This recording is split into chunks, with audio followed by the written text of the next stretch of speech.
If there's one mindset that changed how I approached my creative career, it's that of a product manager. And if my YouTube channel, if my podcast, if my coaching are all different products, they're all hired to do different things for me and for my audience. And thinking of each of these as individual products helps you get clarity on what to talk about, who it's for, and what you're trying to actually accomplish with helping people transform. I loved today's conversation with guest Diana Ordonez because she's very authentic. She has the experience of being a product manager, but we get into the deeper levels of why we do what we do and how it needs to be aligned with our values and how it has to empathize with other people if we're going to be successful. So I firmly believe that if we were more empathetic, if we treated things more like people were going to use them, we would be more successful as creators. We wouldn't be crushed. And, this is in line with a lot of the work I've been doing in my brand and my business this year. So it's near and dear to my heart. And Diana is fantastic. So I'm really excited to share this conversation with you.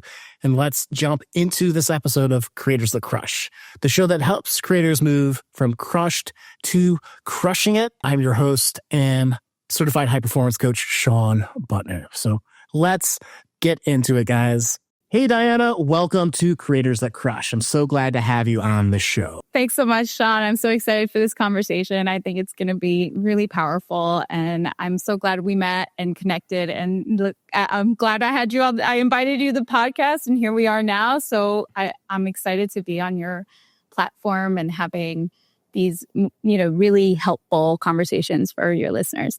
Yeah, I'm so excited to have you here because the topic of the day is why content creators need to act as product managers in their business. And I know that's a lot of experience you had. We were just talking before we started, and I wish we were recording. We were talking about clarity work and defining audiences and whatnot, which I think is also part of product management. You have to have a clear idea of what each product does. And this is the work. So could you maybe start how you were struggling with that and where you've landed so far, and just as a great example to everyone on this work that we all do? Yeah. So, as you know, before I was ever a coach, I was in product management at a med tech company. And actually, right before we started recording, and you said, this is the topic I want to talk to you about, I actually had created a series on social media about how to be the product manager of your life. And I think it's so important for content creators to have a similar approach. And a lot of the points that I made in that series are relevant to this topic because the first thing on that series was about gaining clarity. And as a product manager, what makes product managers such great leaders of organizations is that they're not only clear on, what the benefits of their product are, but also who is their ultimate customer and understanding them, entirely, what their needs are, what their goals are, what their challenges are. And as a product manager, that kind of came a little natural to me to get very curious about who is this really helping and how we help them be better at what they're doing and be more efficient and sell more product.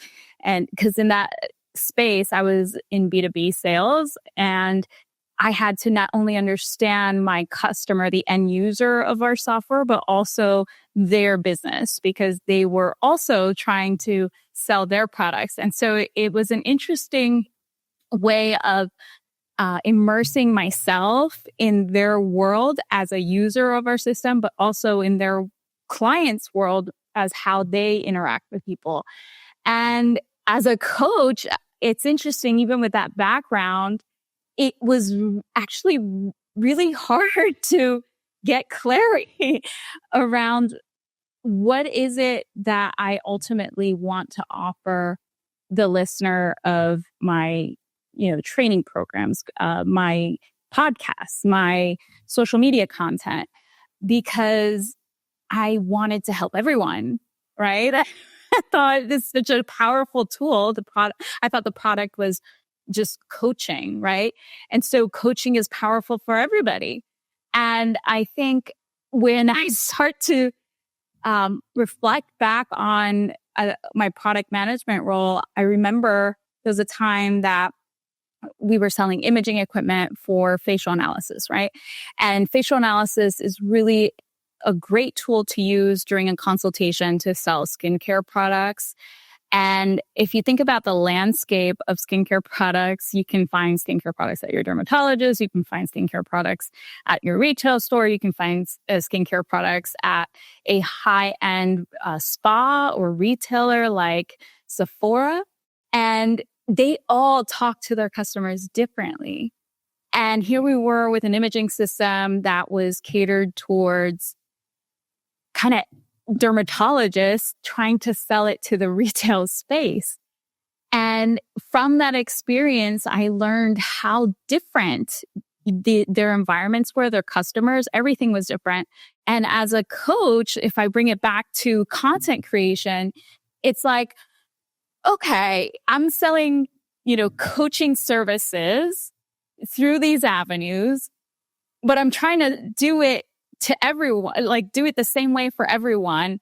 And where this analogy applies is I always say you can't be everything to everyone because you end up not being able to speak directly to anyone's individual needs. And I found that to be true in my content creation also, where since I didn't have ultimate clarity about who my, ideal client is, the listener also didn't have clarity on how I can help them really well. They had an idea of maybe what I did or, some of the tools I taught or what I knew or my experience, but it's harder for them to connect with me because it doesn't speak to them directly, right? And so I think this is probably a challenge a lot of content creators have. Like if this was a product and it wasn't so personal, right? How would I manage that product? What would I want to get really clear on? And how would I market it? What is my market? And what are they struggling with? And I felt like I went through rounds and rounds of that time and time again. And I think where I always came up in the same place was I got too personal with it. And so it was like I was the product as opposed to the product was the product. Do you know what I mean? I think for me, the struggle was I never knew what the purpose of the podcast or the YouTube or my email, newsletter or my social media. Why was I was doing it to sell coaching, but that's not what nobody wakes up and says, hey, you know what? I need a coach. You don't have that idea. And some of the work I was doing this year was somebody had this concept of jobs to be done. Your product or your content is hired to solve a particular problem for somebody. And that was kind of the click note of I need to niche down. I need to talk to a particular set of folks in order to know what those problems are, to be able to speak to them, to that be clear in my messaging and everything. Because it's really easy, having come from software, I think really abstractly, and then you can get really tactical. Being so broad or not having a particular thing to talk about, it's really hard to say, this is how coaching helps you in these types of outcomes. Yeah. This concept of treating my business as if I were a product manager again, I think really has made a big difference for me.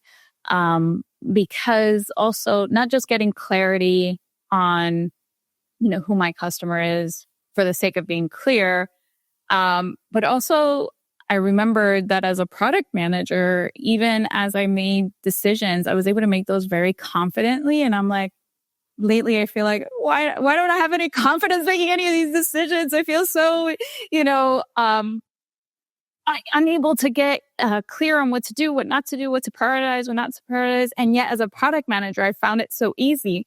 And it was, first of all, yes, knowing who my client was so well, asking all the questions that I needed to ask to put myself in their shoes, to have that kind of empathy. And that also led me to be able to receive feature requests. I analyze competitors and decide which of these are actually going to make an impact on my customer's experience the most, and which of these are going to open up the market for me the most. And to have that be the driver, as opposed to, I really want to give a TED talk, or I really want to write a book, or I want to do all these things. But what is it that's going to help the most? And it's great to have, a list of goals and dreams and, aspirations.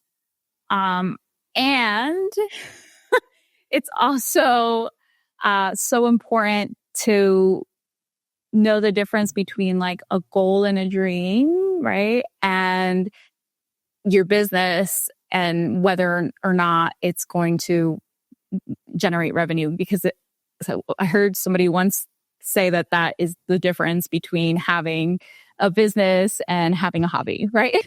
Yeah. It's so true. I'm also reminded that, as a business owner, right? The Sam Walton had a quote that said, sales will cover up a lot of problems you have, And so if you're bad at marketing, you're bad at defining your problem, but you're still able to make sales, like it doesn't matter.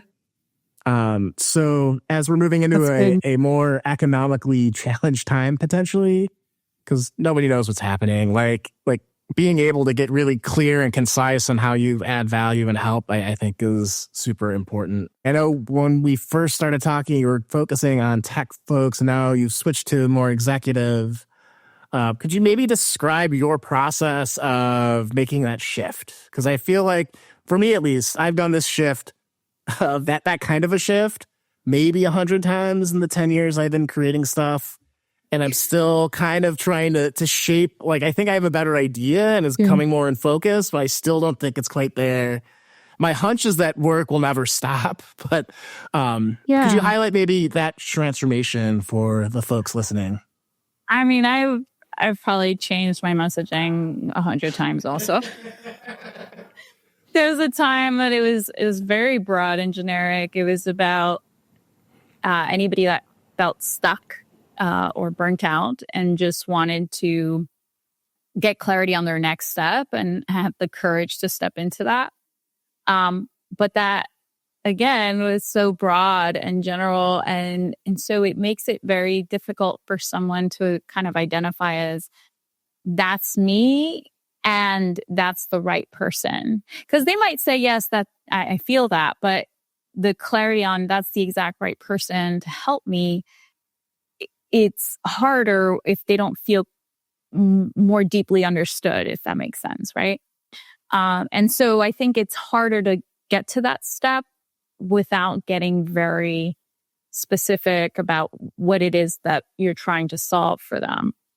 And I recently changed over to leadership and executive coaching. Just the way I got there is just some background on me is that I have an industrial organizational psychology master's degree. And during that time, I think one of the topics that I really delved into was leadership.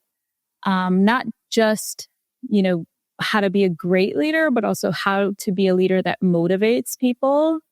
And so influence was a big part of that. It was one, I was very passionate about the topic of leadership.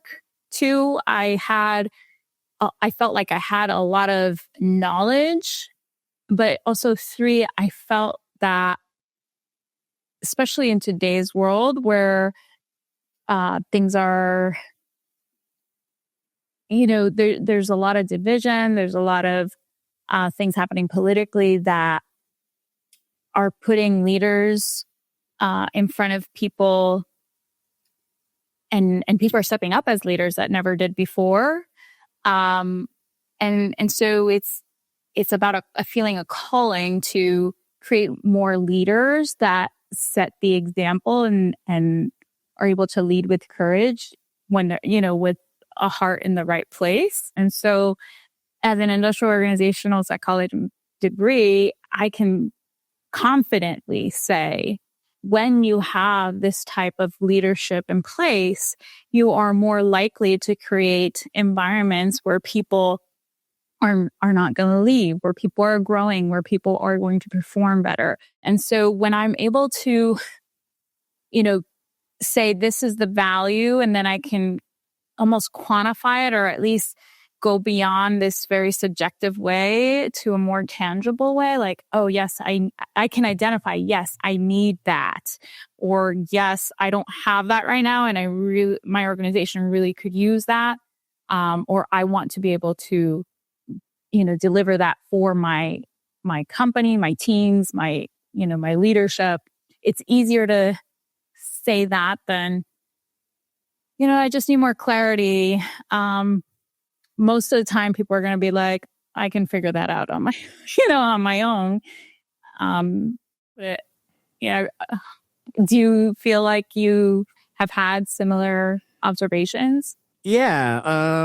I think the more that you can speak to specific problems, like it's the broccoli versus candy idea. I heard some people talk about, like, coaching is broccoli, right? It's good for you in the way, at least the way that we do it. There's a scientific structure to it that's, there to help you get the outcomes that you want, which I really love. But like, again, nobody wakes up and is like, oh, I need a high performance coach. Oh, I need a creator coach. Oh, I need a executive coach.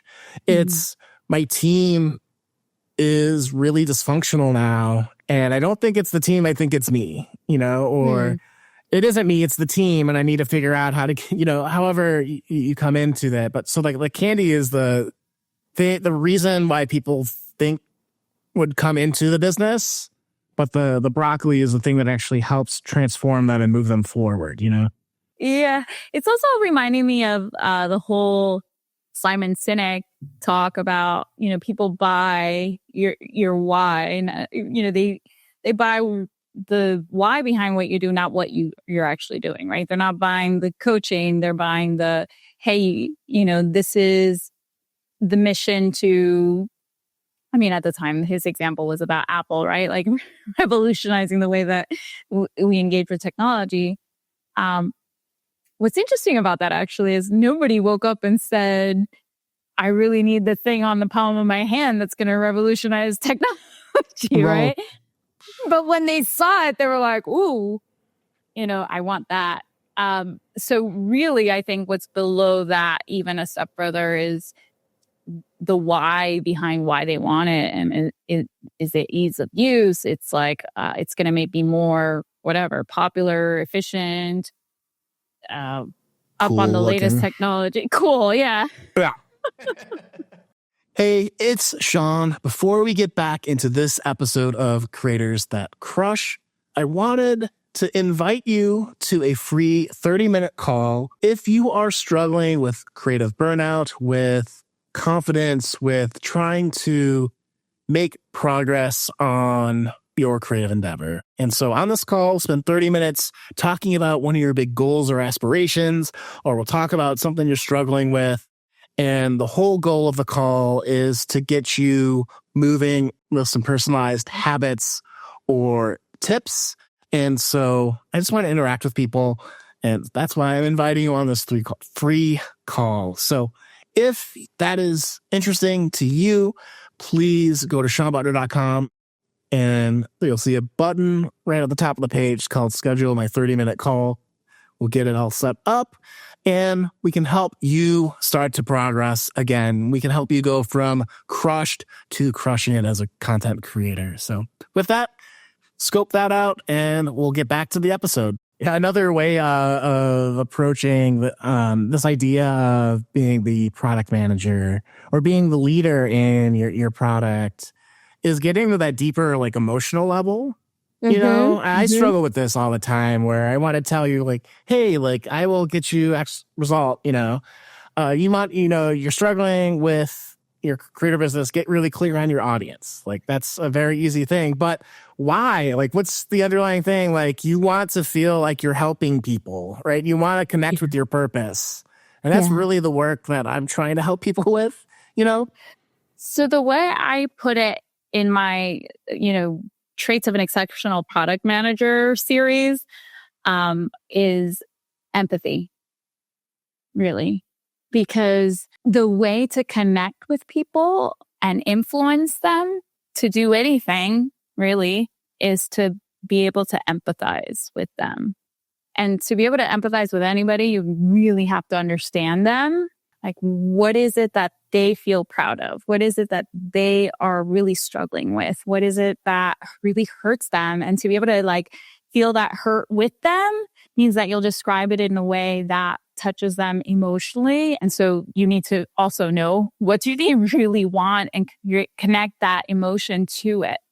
And empathy, I think, is so powerful also because I think people can see through like surface level, interactions or just, it's like, no, this person really gets it. Like they understand me. And so to really connect with someone through your content, they have to feel that you understand them. And so you can't get to that lower, that next level of product management without understanding them. When you create content, just to bring it back to that, when you create content and you're able to understand, is it that they feel they want to create something for their kids that they didn't have? Is it that they want to be around for their kids when they're older if you're like a fitness trainer? Is it that,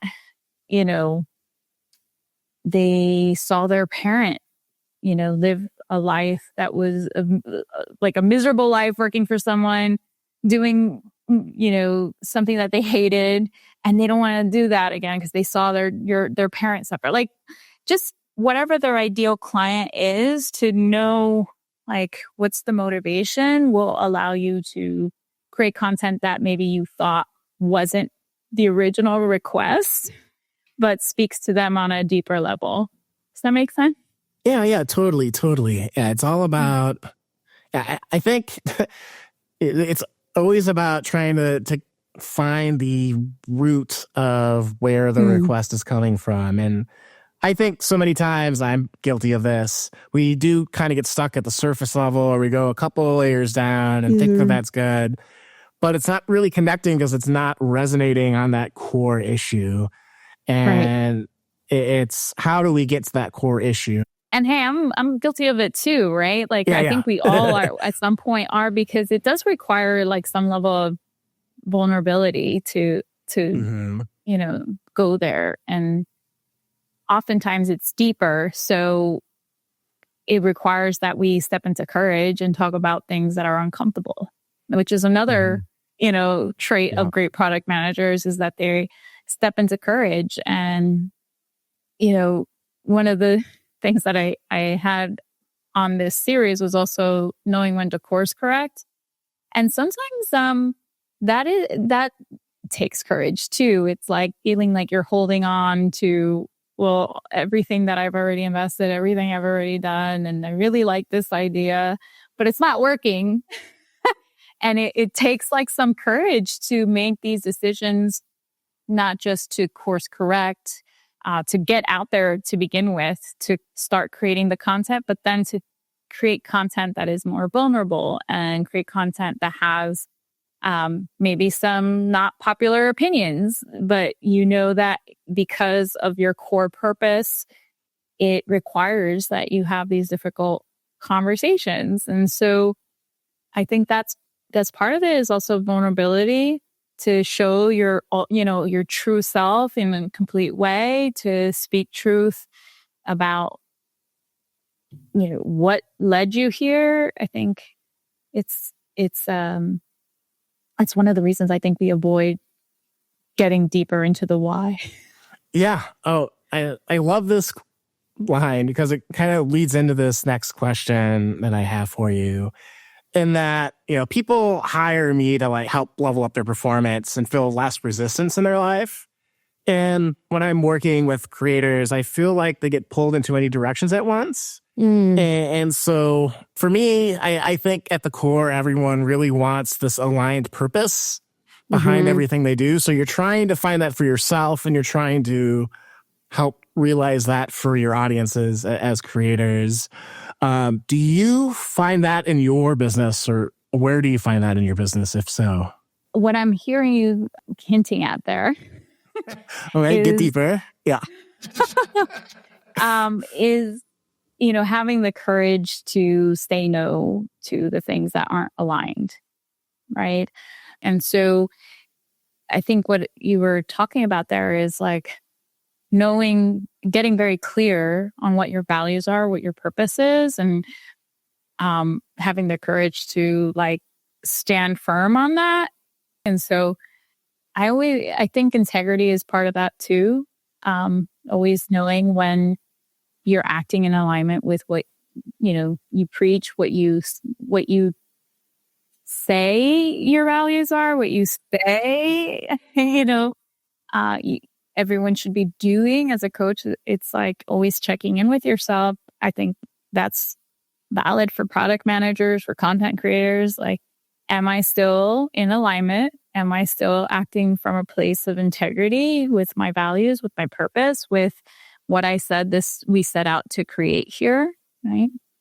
So I'm curious then, as a executive, as a leader, as a content creator, as a product manager, do you have any techniques or strategies or habits to help you figure that stuff out? Because sometimes when you're in it, it's really hard to see. At least it's been for me. And, as someone that spent a lot of time in corporate America and then got really buttoned down, to be a creator and try to like inject my personality, which is a little bit vulnerable, a little bit scary, takes a little bit of courage. It's also hard because the habit of being the cool, collected, I got everything under control, everything's fine, we just got to figure out this problem. When it's like my business is on fire because I don't have clients, right? Or I really like screwed up this really big deal and I'm really freaking out about it because I really wanted to work with so-and-so, or I really wanted this outcome. Like, how do you, those moments, it's kind of obvious because things are blowing up, but like, do you have a way to get ahead of those types of things, or to know where you should have boundaries on a particular product or in your business or in your purpose? So I think two things that I heard when I was talking about what are some tools that I use. The first one I would say is actually right from our clarity session, which is like, what are the 3 words that describe the best of who I am, right? And I use those 3 words to guide every decision. And then I did the same with my daughter. I said, okay, what are the 3 words? And we ended up with 5 because 3 words that describe the best of who we are as a family. And so I think that's relevant to, what are the 3 words that describe the best of this company? What are the 3 words that describe the best of this podcast? What are the 3 words that describe the best of, my content as a coach, right? And once you have kind of the clarity of what those 3 words are, those ultimately are your values, right? And for me, for those of you that don't know my story, my late husband actually sent me 3 words. I've never heard a coach do this, but I must have been really struggling, or I just, divine intervention, had the right coach at the right time. My very first session, the clarity session with this coach, as she's asking me for the 3 words that describe the best of who I am in that time of my life, I was struggling to come up with what those 3 words were. And she said, you know what, I'll tell you what, why don't you ask the 10 closest people to you, what they find their 3 word best, what she asked me to ask the 10 closest people to me to give me the 3 words that describe the best of who I am to them. And she said, I bet you will find some themes. I said, okay. And so this was in March of 2020, and the pandemic had just begun, and my late husband had started to get sick. And I had my very first session like on Monday, And I got this exercise to do. And on Saturday, he was just feeling so terrible that he finally decided to check into the hospital. And that day, before he went to the hospital, he sends me what his 3 words were so that I would have them for my next coaching session. Those 3 words ended up being the 3 words that I ultimately live by, right?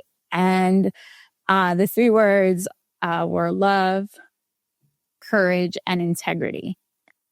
And they also happen to be the 3 words that I used with my daughter, and we added laughter and faith. And so the reason those 3 words became so powerful was because I didn't know it at the time, but I was about to go through the hardest season of my life. And every time I had to make a decision, I would ask myself, is this a decision that is grounded in love, courage, and integrity? Or is it something else? And sometimes it could be fear, right? Sometimes it could be people pleasing.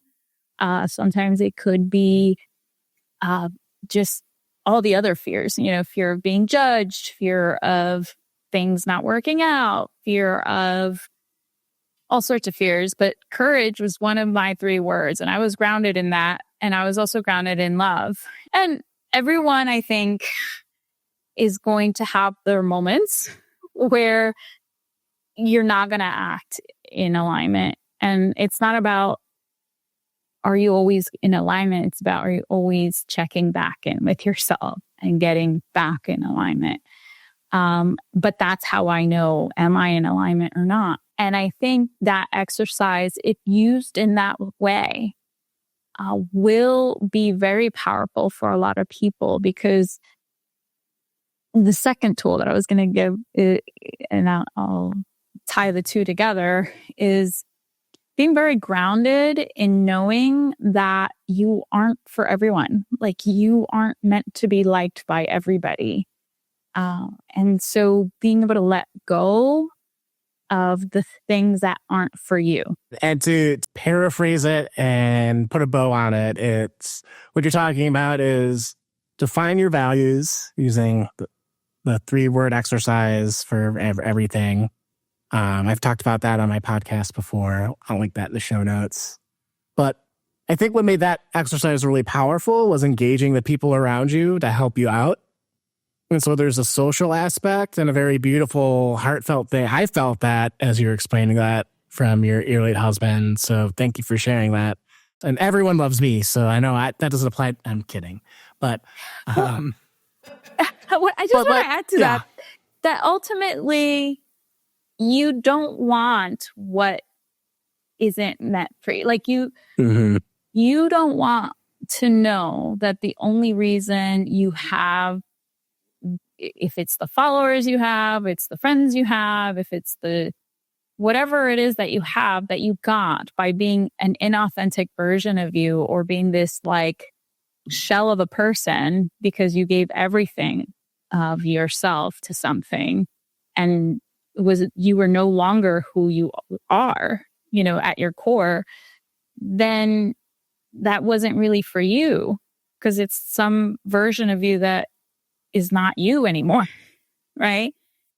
And so I think it's that, and I think that's where the work is too, is like that self-acceptance of there's nothing wrong with me. I am exactly who I'm supposed to be. And like being genuine will attract what's the group of people that are meant for me, that will really resonate with my message, that will really resonate with my company, with my company's values, with my, it's kind of like dating, right? Like you don't want to show up to every date with this like big version of yourself, and then this person is in a relationship with you and they don't even really know who you are. And so you're never going to feel loved if you know that they love a version of you that isn't actually you. Right. Right. Yeah, I love that. Okay. A couple last quick questions for you. Okay. What have you found surprising or really loved helping your folks with leadership and or product management? I've kind of used interchangeably this conversation. I know they are similar and different in different ways, but in your business, what have you found surprising or really loved in helping people? Yeah. I'm trying to think of like a very specific thing. Obviously, for me, coaching as a coach, coaching is the most fulfilling work I can ever imagine doing. From a leadership perspective, the conversation that keeps like coming up in my mind, the coaching experience I had was actually around having conflict and having difficult conversations. And I did not expect to be having that conversation, first of all, because it turned out that this client had a very different opinion and she was having a really hard time being able to be transparent and courageous in sharing what her views and opinions were in rooms where she felt like they weren't accepted. And it turned out that her opinion or her views were different from mine. And in real time, we got to see her have an experience where she was able to share in a safe space, but it was highly emotional. And I really got to witness how hard it can be to be able to express and be authentic, even at, a C-level role where you're in charge and you're in command and you're leading a multi-million-dollar business. And sometimes the pressure to avoid conflict can feel so heavy. It was just powerful to watch her go through a transformative experience in being vulnerable, because it felt really vulnerable. And now to me, who I feel knew her and knew her core, knew who she was, and I knew, what a quality person she was. I was so accepting, and I accepted her and valued her even with a different opinion. I think it was just, I didn't expect it, I guess, to have that kind of conversation, especially we opened up talking about why I moved over to leadership coaching. And just to give a little bit more context, right now, the United States is having a big divide politically, right? And it's two sides that almost make the other side just wrong, right? And that conversation was very much about this.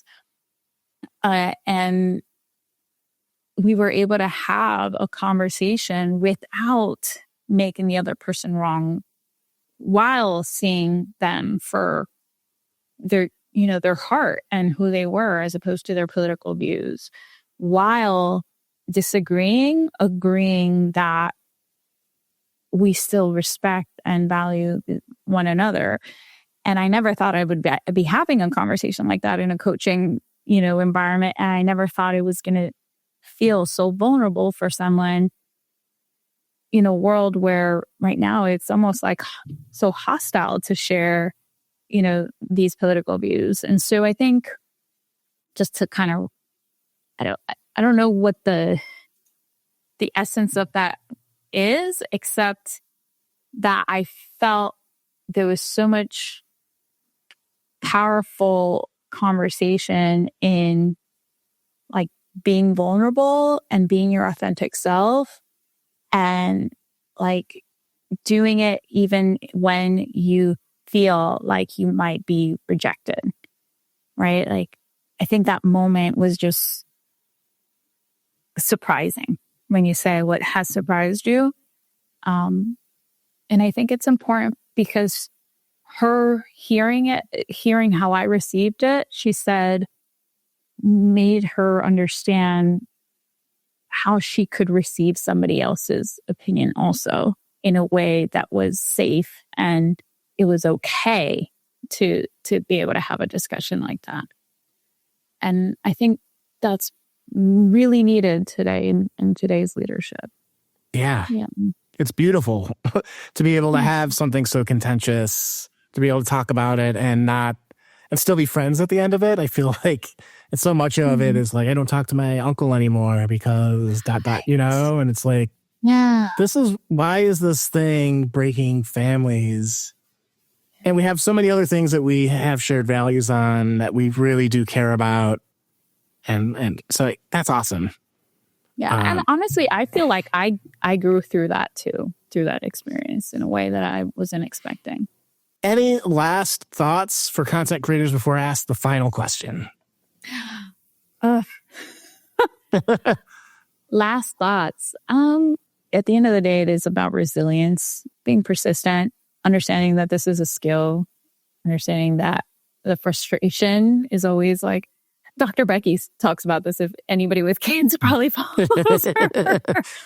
Right? It's like, if you ever feel frustrated, it means that you're in the space between not knowing and knowing how to do something. And that space is called learning. And so really taking that growth mindset and just the reps make such a difference. And it's also like, rather than beating yourself up over things, right? And what went wrong and being ultra critical. Honestly, this is something I struggle with too, is like, rather than being ultra critical, it's about like what went well. And I think as a product manager, it's like, we could get lost in that way too. It's like going on to the next thing, and like fixing all the bugs and why we missed the mark. And one of the greatest things about a product manager, I think, as a leader, is not just to be able to identify, where we could be better, but also to celebrate. When we miss that opportunity to celebrate what went well, we're so focused on what went wrong that we actually end up, recreating it. It's like Tony Robbins talks about when he was driving the race car, and he said, whatever you do, don't look at the turn, look where you're going, don't look at the wall, look at the turn. And I think it is about that, like, focus on what's going well, and you'll do more things well and celebrate them. And that will be what allows you to grow and continue to be resilient. Because the growth happens in like fostering the things you did well, not in like beating yourself up about the thing, being ultra critical about the thing that didn't, right? I think it's a great way to end.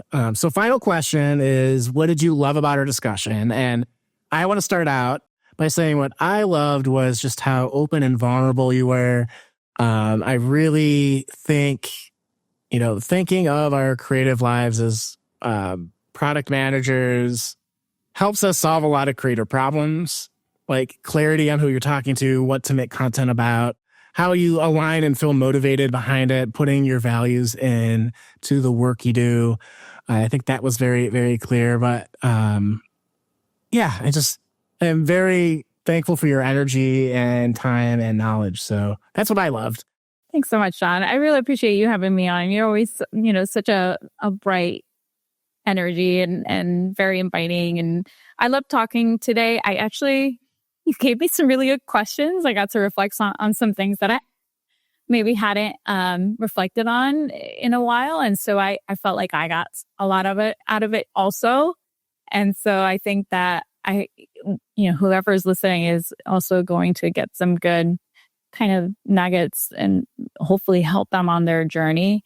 That question about like, what really surprised you about the work you did? I hadn't thought about that in a long time, about that, situation and how it aligns with my, newfound passion for creating better leaders. And I think it really helped me kind of solidify that decision too. So thank you for that. Oh, you're welcome. Yeah. And This is what we do on the show all the time, guys. So Awesome. well, with that, thank you so much for your time and energy today. I'm really excited to get this out to folks. So where should people follow up if they want to know more about you? Yeah. So my latest program is live on lifeonpurpose.coach/thrive. And you can always find me on Instagram or LinkedIn at lifeonpurpose.coach. I'm also on LinkedIn, Diana Ordonez, Life on Purpose Coaching. And, feel free, anybody that wants to sign up and for a free strategy call. I'd love to have a conversation about how to elevate your leadership and just create high-performing teams and become that purpose-driven leader that you aim to be. So I'm excited. Cool. We'll have that in the show notes for y'all. So check that out. And then, hope to talk to you soon, Diana. Thank you so much. I hope you loved this episode of Creators That Crush. I really enjoyed talking with Diana. I hope you got something out of it. If you want to go through that 3-word exercise that we talked about, that she was really getting emotional about, which was very sweet, that story, and heartfelt, the link is in the show notes, so you can look it over here on YouTube. And we'll see you guys in the next episode of Creators That Crush.